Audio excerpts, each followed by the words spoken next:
할렐루야. 오늘도 새벽에 만난 하나님 오신 여러분들을 환영합니다. 하나님이 주시는 말씀 같이 나누겠습니다. 말씀은 고린도전서 6장입니다. 1절에서 7절까지의 말씀을 보겠습니다. 너희 중에 누가 다른 이와 더불어 다툼이 있는데 구태여 불의한 자들 앞에서 고발하고 성도 앞에서 하지 아니하느냐? 성도가 세상을 판단할 것을 너희가 알지 못하느냐? 세상도 너희에게 판단을 받겠거든 지극히 작은 일 판단하기를 감당하지 못하겠느냐? 우리가 천사를 판단할 것을 너희가 알지 못하느냐? 그러하거든 하물며 세상 일이랴.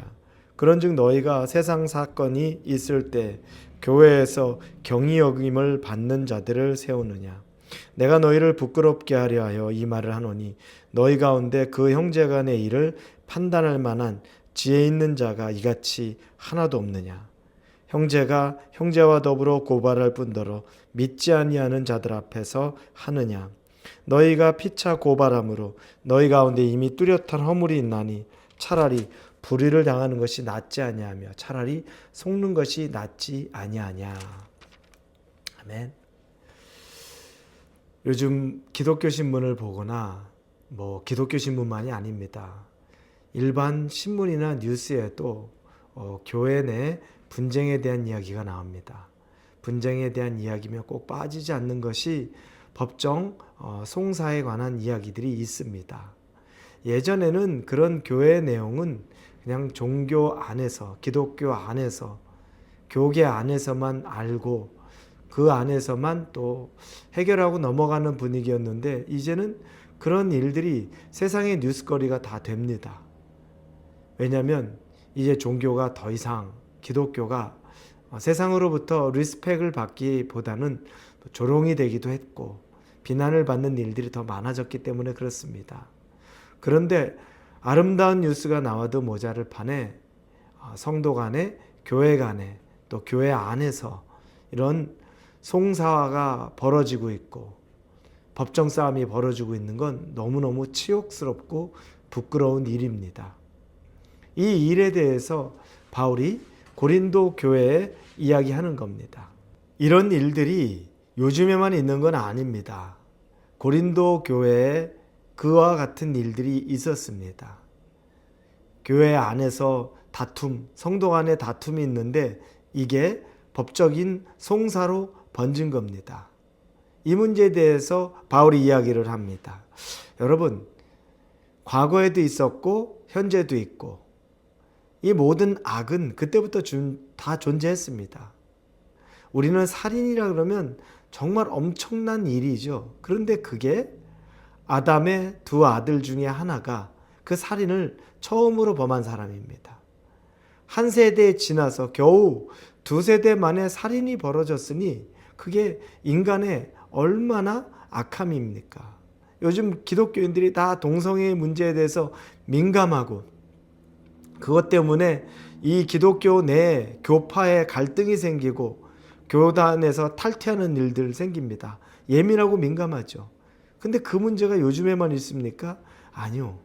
구약시대에도 그런 동성애에 대한 이야기가 너무너무 많이 나옵니다.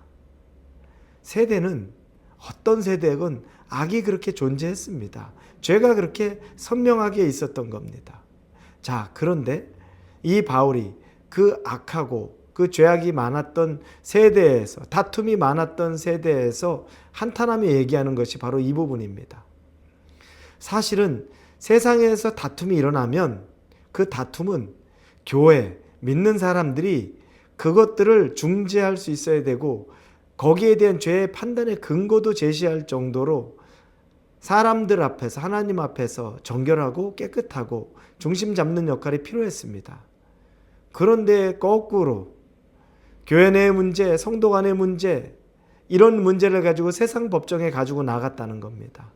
이걸 기가 막히게 바울이 통탄하는 겁니다. 5절에 보니까 내가 너희를 부끄럽게 하려 이 말을 하노니 너희 가운데 그 형제 간의 일을 판단할 만한 지혜 있는 자가 이같이 하나도 없느냐.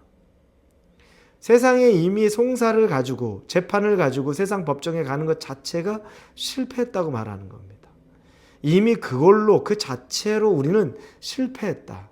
우리는 세상보다 훨씬 더 엄격한 윤리적인 잣대와 사랑의 잣대와 하나님의 법 앞에 놓여 있는 사람인데 그걸 교회 안에서 성도 간에 풀어내지 못할 정도가 되어버리면 우리는 이미 실패했다고 얘기하는 겁니다.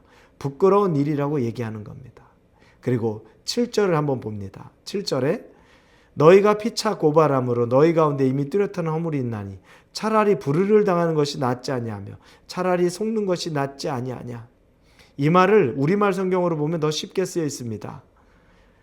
여러분이 서로 소송을 한다는 것은 여러분이 벌써 실패했다는 것을 뜻합니다. 왜 차라리 억울한 일을 당해주지 못합니까? 왜 차라리 속아주지 못합니까? 여러분, 법정에 가지고 가는 것 자체가 이미 실패했다고 얘기합니다. 차라리 왜 그냥 당해주지 못합니까? 차라리 왜 그냥 속아주지 못합니까? 예수님의 가르침이 그거였죠.